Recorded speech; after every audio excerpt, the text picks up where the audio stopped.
Yeah. Ale. Brands by Ananzi. Cheesy. Baskana warkupi. Makuvati nao. Baskana warkupi. Nasitine naro. Baskana warkupi. Makuvati nao. Baskana warkupi. Yo, Nasitine naro. Baskana warkupi.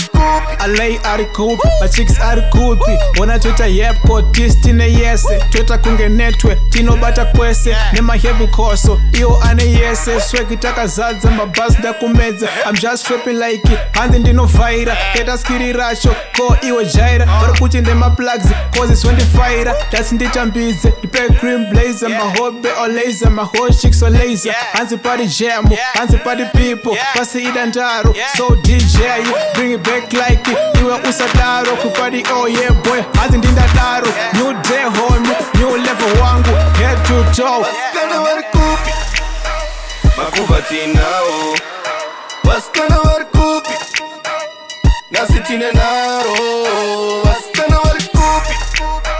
Makuvati nao. Cheesy. Baskana warkupi. Nasitine naro.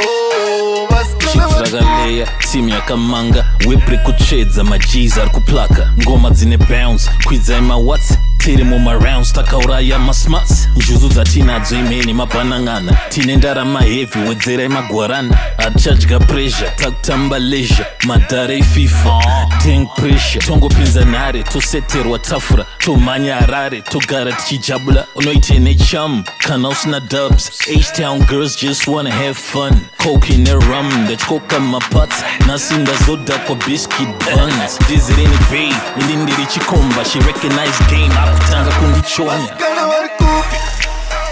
Makuvati nao. Baskana warkupi.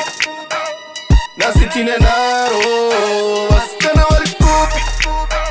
Makuvati nao. Baskana warkupi. Yeah. Nasitine naro. Baskana warkupi. Dugu twaga ka heavy kepa guero.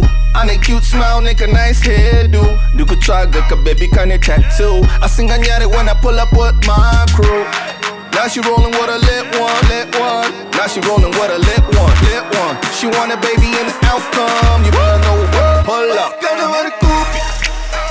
Makuvati nao. Baskana warkupi. Nasitine naro. Baskana warkupi. Makuvati nao. Baskana warkupi. Nasitine naro.